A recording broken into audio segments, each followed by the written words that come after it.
कहानी की शुरुआत हैरोल्ड नाम के एक छोटे लड़के से होती है। हैरोल्ड कोई साधारण बच्चा नहीं था और वह असली दुनिया का हिस्सा भी नहीं था, बल्कि वास्तव में एक कहानी का किरदार था। लेकिन उसके पास एक बहुत खास चीज थी, एक जादुई क्रेयॉन। इस क्रेयॉन से हैरोल्ड जो भी बनाता था वह सच हो जाता था। हैरोल्ड अपनी दुनिया में बिल्कुल अकेला था। इसलिए उसने अपने लिए दो दोस्त बना लिए, मूस और पॉर्क्यूपाइन। उनके साथ वह खेलता था, हंसता था और खूब मजे करता था। लेकिन जैसे जैसे हैरोल्ड बड़ा होने लगा, तो उसके मन में कई सवाल आने लगे। वह ये सवाल एक बूढ़े आदमी से पूछा करता था। यह बूढ़ा आदमी असल में उस कहानी का राइटर था जो असली दुनिया में रहता था और हैरोल्ड से बात करता था। वह हैरोल्ड को असली दुनिया के बारे में बहुत सी बातें बताता था, लेकिन साथ ही उसे वहां जाने से मना भी करता था। फिर एक दिन अचानक उस बूढ़े आदमी की आवाज गायब हो जाती है। अब हैरोल्ड उससे बात नहीं कर पाता और यह बात उसे अंदर से बहुत परेशान करती है। तभी वह एक बड़ा फैसला करता है। हैरोल्ड अपने जादुई क्रेयॉन से एक दरवाजा बनाता है, एक ऐसा दरवाजा जो सीधे असली दुनिया में खुलता है। वह फैसला करता है कि अब वह खुद असली दुनिया में जाएगा और अपने दोस्तों को भी साथ लेकर जाएगा। हैरोल्ड और मूस उस दरवाजे से बाहर निकल जाते हैं, लेकिन दरवाजा अचानक बंद हो जाने की वजह से पॉर्क्यूपाइन पीछे रह जाती है। जैसे ही हैरोल्ड असली दुनिया में कदम रखता है, सब कुछ बदल जाता है। अब वह सिर्फ एक ड्राइंग नहीं रहता, बल्कि एक असली इंसान बन जाता है। और मूस भी इंसान में बदल जाता है। उन दोनों के लिए यह दुनिया बिल्कुल नई होती है और जो कुछ भी वे देखते हैं उसे देखकर हैरान रह जाते हैं। दूसरी तरफ पॉर्क्यूपाइन किसी तरह दोबारा दरवाजा खोलने में कामयाब हो जाती है और असली दुनिया में आने का फैसला करती है। जैसे ही वह बाहर आती है, वह भी एक इंसान में बदल जाती है। अब उसके पास भी एक इंसानी शरीर होता है और इस नई दुनिया को देखकर वह पूरी तरह हैरान रह जाती है। इसी बीच हैरोल्ड एक बूढ़े आदमी को बेंच पर बैठकर अखबार पढ़ते हुए देखता है। उसे लगता है कि शायद यही उसका बूढ़ा आदमी है, इसलिए वह तुरंत उसके पास जाता है। लेकिन वह आदमी हैरोल्ड और मूस को पहचानता तक नहीं और उन्हें डांटकर वहां से भगा देता है। तभी हैरोल्ड को समझ आ जाता है कि यह वह नहीं है। इसके बाद हैरोल्ड अपने जादुई क्रेयॉन से एक साइकिल बनाता है और वह और मूस पूरे शहर में उस बूढ़े आदमी को ढूंढने निकल पड़ते हैं। अगले सीन में हमें मेल नाम का एक लड़का दिखाई देता है जो अपनी माँ टेरी के साथ कहीं जा रहा होता है। अचानक उनकी कार हैरोल्ड और मूस से टकरा जाती है। खुशकिस्मती से किसी को चोट नहीं लगती, लेकिन टेरी की कार का टायर पूरी तरह पंचर हो जाता है। इस समय टेरी पहले से ही तनाव और परेशानी में होती है। तभी हैरोल्ड मदद करने के लिए अपना जादुई क्रेयॉन निकालता है और हवा में एक नया टायर बना देता है जो तुरंत असली बन जाता है।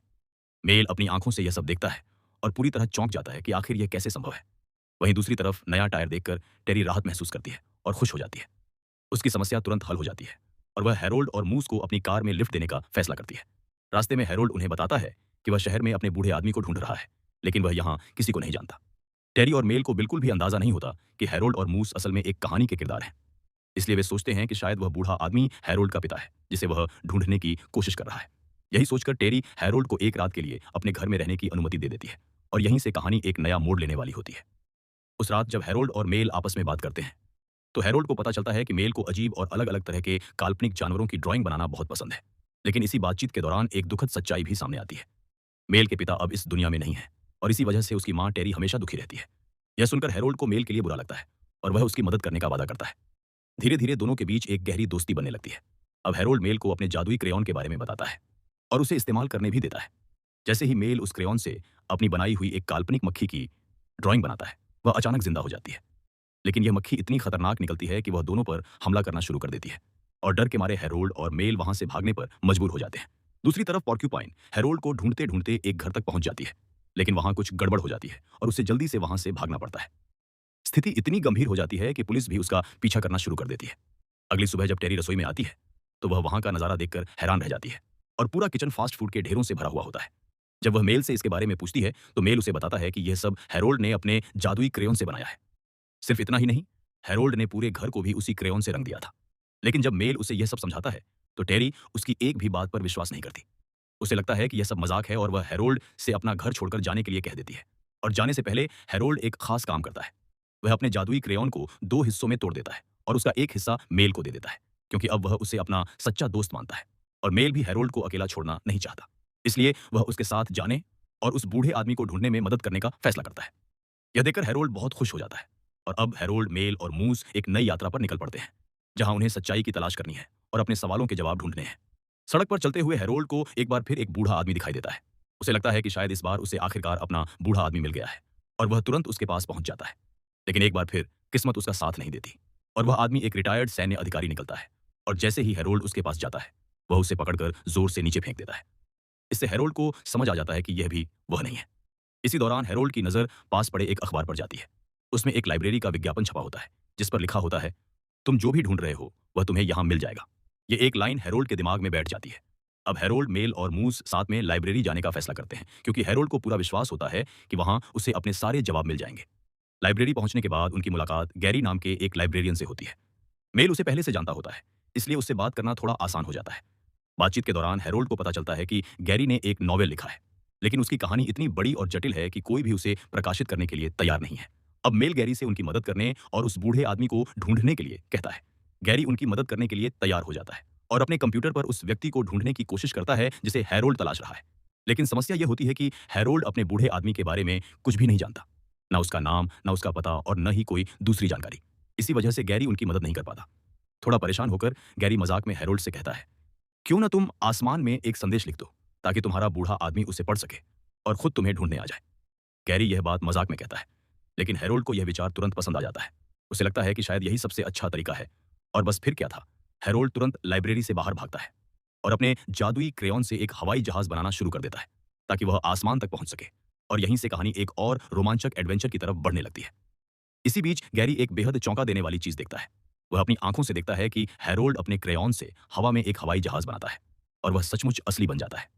यह देखकर गैरी पूरी तरह हैरान रह जाता है और अब उसे समझ आ जाता है कि हैरोल्ड कोई साधारण बच्चा नहीं है, बल्कि एक कहानी का किरदार है जिसके पास एक जादुई क्रेयॉन है। अब गैरी के दिमाग में एक नई योजना बनने लगती है। वह सोचता है कि अगर उसे हैरोल्ड की सच्चाई जाननी है तो उसे वह किताब ढूंढनी होगी जिसमें हैरोल्ड मौजूद है, क्योंकि उसी किताब के जरिए वह उसके लेखक यानी उस बूढ़े आदमी के बारे में जान सकता है।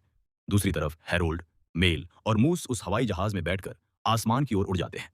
जब वे काफी ऊंचाई पर पहुंच जाते हैं तो हैरोल्ड आसमान में एक बहुत बड़ा संदेश लिखता है। उस संदेश में वह मेल की मां का फोन नंबर भी लिख देता है और अपने बूढ़े आदमी से उससे संपर्क करने की गुजारिश करता है। लेकिन जैसे जैसे हवाई जहाज और ऊपर जाने लगता है, वह नियंत्रण खोने लगता है और अचानक तेजी से नीचे गिरने लगता है। यह पल बेहद खतरनाक हो जाता है, लेकिन हैरोल्ड घबराता नहीं है। वह अपने जादुई क्रेयॉन की मदद से खुद को, मेल को और मूस को सुरक्षित नीचे ले आता है। इसी बीच टेरी के फोन पर अचानक बहुत सारे बूढ़े आदमियों के कॉल आने लगते हैं। हर कोई आसमान में लिखा हुआ संदेश देखकर फोन कर रहा होता है और यह सब देखकर टेरी पूरी तरह परेशान हो जाती है। फिर हमें मेल स्कूल में दिखाई देता है जहां कुछ बच्चे उसे लगातार तंग कर रहे होते हैं और उसका मजाक उड़ा रहे होते हैं। इसी अफरा तफरी के दौरान मेल गलती से एक लड़के को मार देता है, जिससे उसकी नाक से खून निकलने लगता है। अब मामला पहले से भी ज्यादा खराब हो जाता है। दूसरी तरफ हैरोल्ड और मूस टेरी को ढूंढते ढूंढते उस दुकान तक पहुंच जाते हैं जहां वह काम करती है। वहां पहुंचने के बाद हैरोल्ड शरारत करने लगता है और टेरी से पूछता है कि क्या उसके बूढ़े आदमी का कोई फोन आया था। यह सुनकर टेरी को आखिरकार समझ आ जाता है कि उसे आए सारे फोन कॉल्स की वजह हैरोल्ड ही था और इस बात पर उसे बहुत गुस्सा आता है। उसी समय टेरी के पास मेल के स्कूल से एक फोन आता है। प्रिंसिपल उससे तुरंत स्कूल आने के लिए कहता है। यह सुनकर टेरी और ज्यादा तनाव में आ जाती है क्योंकि अब एक तरफ उसके काम का दबाव है और दूसरी तरफ मेल की परेशानी। अब टेरी हैरोल्ड और मूस से कहती है कि वे उसकी जगह दुकान संभालें और वह खुद जल्दी से मेल के स्कूल चली जाती है। शुरुआत में हैरोल्ड और मूस को यह काम बहुत आसान लगता है, लेकिन धीरे धीरे उन्हें एहसास होता है कि यह उनके बस की बात नहीं है क्योंकि उन्होंने पहले कभी ऐसा काम नहीं किया। कुछ ही देर में हैरोल्ड का काम में मन लगना बंद हो जाता है, इसलिए वह दुकान छोड़कर शॉपिंग एरिया में चला जाता है और लोगों की मदद करने के लिए अपने जादुई क्रेयॉन से तरह तरह की चीजें बनाना शुरू कर देता है। लेकिन यहीं पर सब कुछ गलत हो जाता है। उसके द्वारा बनाई गई चीजें नियंत्रण से बाहर हो जाती हैं और कुछ ही पलों में पूरी दुकान में अफरा तफरी मच जाती है। सामान हर तरफ बिखर जाता है। जब टेरी वापस आती है और यह सब देखती है तो वह पूरी तरह हैरान रह जाती है। स्थिति इतनी खराब हो जाती है कि उसकी नौकरी तक चली जाती है, क्योंकि हैरोल्ड और मूस को दुकान की जिम्मेदारी देना उसी का फैसला था। यह देखकर हैरोल्ड को सच में बहुत बुरा लगता है और वह टेरी से माफी मांगता है। मेल भी अपनी मां से उन्हें माफ करने के लिए कहता है और उसे याद दिलाता है कि वैसे भी उसे वह नौकरी पसंद नहीं थी। आखिरकार मेल की बात सुनकर टेरी उन्हें माफ कर देती है और वे सभी साथ में घर वापस लौटने लगते हैं। रास्ते में हैरोल्ड टेरी को खुश करने के लिए एक प्यारा सा काम करता है। वह अपने जादुई क्रेयॉन से एक पियानो बनाता है और उसे बजाने के लिए टेरी को देता है, क्योंकि वह जानता है कि टेरी को पियानो बजाना बहुत पसंद है। लेकिन अपने पति की मौत के बाद उसने यह सब छोड़ दिया था। धीरे धीरे टेरी का मूड बेहतर होने लगता है और तभी वहां गैरी पहुंच जाता है। गैरी हैरोल्ड को बताता है कि उसे पता चल गया है कि उसका बूढ़ा आदमी कौन है और वह कहां मिल सकता है। दरअसल वह उस किताब के लेखक का नाम पता लगाने में सफल हो गया है जिसमें हैरोल्ड मौजूद है और वही लेखक हैरोल्ड का बूढ़ा आदमी है। अचानक पॉर्क्यूपाइन भी वहां पहुंच जाती है। वह पुलिस से बचते हुए भाग रही होती है। हैरोल्ड को देखकर वह बेहद खुश हो जाती है, लेकिन उसी समय पुलिस भी वहां पहुंच जाती है। अब पुलिस हैरोल्ड और मूस को पॉर्क्यूपाइन का साथी समझ लेती है और तीनों को गिरफ्तार कर लेती है। लेकिन हैरोल्ड इतनी आसानी से हार मानने वालों में से नहीं होता। पुलिस स्टेशन में वह अपने जादुई क्रेयॉन का इस्तेमाल करता है, जेल की दीवार तोड़ देता है और अपने दोस्तों के साथ वहां से भाग निकलता है। इसके बाद हैरोल्ड सीधे मेल के पास जाता है और उसे भी अपने साथ ले लेता है। अब चारों दोस्त एक नई उम्मीद के साथ हैरोल्ड के जादुई क्रेयॉन से बनाई गई बाइक पर सवार होकर उस किताब के लेखक के घर की ओर निकल पड़ते हैं, उस बूढ़े आदमी की तलाश में जिसे वे इतने समय से खोज रहे थे। आखिरकार हैरोल्ड अपने दोस्तों के साथ लेखक के घर पहुंच जाता है, लेकिन यहां उसे एक दिल तोड़ देने वाली सच्चाई का पता चलता है। उसका बूढ़ा आदमी अब इस दुनिया में नहीं रहा। उसकी मृत्यु हो चुकी होती है और इसी वजह से उसने हैरोल्ड से बात करना बंद कर दिया था। यह सच जानने के बाद हैरोल्ड पूरी तरह टूट जाता है। उसका दिल इतना दुखी हो जाता है कि उसके जादुई क्रेयॉन की शक्ति भी कमजोर पड़ने लगती है और उसने जो भी चीजें बनाई थीं वे एक एक करके गायब होने लगती हैं। सबसे दुखद बात यह होती है कि उसके अपने दोस्त मूस और पॉर्क्यूपाइन भी गायब हो जाते हैं। अब इस हालत में हैरोल्ड बिल्कुल अकेला रह जाता है। इसी दौरान जब वह गैरी के साथ होता है तो गैरी चालाकी से उससे उसका जादुई क्रेयॉन मांग लेता है। ज्यादा सोचे बिना हैरोल्ड उसे क्रेयॉन दे देता है, लेकिन यही उसकी सबसे बड़ी गलती साबित होती है। जैसे ही गैरी के हाथ में वह क्रेयॉन आता है, वह अपनी असली मंशा सामने ले आता है। सबसे पहले वह हैरोल्ड को ही कैद कर लेता है। कुछ समय बाद जब मेल उसे ढूंढते हुए वहां पहुंचता है तो गैरी उसे भी फंसा लेता है। लेकिन अभी उम्मीद पूरी तरह खत्म नहीं हुई होती, क्योंकि मेल के पास अभी भी क्रेयॉन का दूसरा हिस्सा मौजूद होता है जो हैरोल्ड ने उसे पहले दिया था। उसी की मदद से दोनों खुद को आजाद करने में सफल हो जाते हैं। जैसे ही हैरोल्ड को अपने दोस्त का साथ दोबारा मिलता है, वह संभलने लगता है। उसका आत्मविश्वास वापस लौट आता है और उसने जो चीजें बनाई थीं वे भी फिर से वापस आने लगती हैं। मूस और पॉर्क्यूपाइन भी दोबारा दिखाई देने लगते हैं। अब हैरोल्ड अपने दोस्तों के साथ मिलकर गैरी को रोकने के लिए निकल पड़ता है। वे एक हॉट एयर बैलून बनाते हैं और उसका पीछा करते हैं। जल्द ही वे उसे ढूंढ से निकालते हैं। इसके बाद हैरोल्ड और गैरी के बीच एक जबरदस्त मुकाबला शुरू हो जाता है। हैरोल्ड उसे रोकने की कोशिश करता है, लेकिन गैरी एक बेहद खतरनाक कदम उठा लेता है। वह जादुई क्रेयॉन को निगल जाता है। अब उसकी सारी शक्ति गैरी के अंदर चली जाती है और वह केवल अपने हाथों का इस्तेमाल करके कुछ भी बनाने की ताकत हासिल कर लेता है। वह खुद को अपने ही उपन्यास के सबसे शक्तिशाली किरदार में बदल लेता है और लगभग अजेय बन जाता है। उसी समय टेरी भी वहां पहुंच जाती है और अपनी आंखों से यह सब देखने के बाद आखिरकार उसे यकीन हो जाता है कि हैरोल्ड सच बोल रहा था। अब लड़ाई और भी ज्यादा खतरनाक हो जाती है। जमीन फटने लगती है, लावा बाहर निकलने लगता है और पूरा इलाका एक डरावने दृश्य में बदल जाता है। लेकिन तभी पॉर्क्यूपाइन बहादुरी दिखाती है। वह गिरे हुए क्रेयॉन को ढूंढ लेती है और उसे वापस हैरोल्ड तक पहुंचा देती है। अब पूरा खेल बदल जाता है।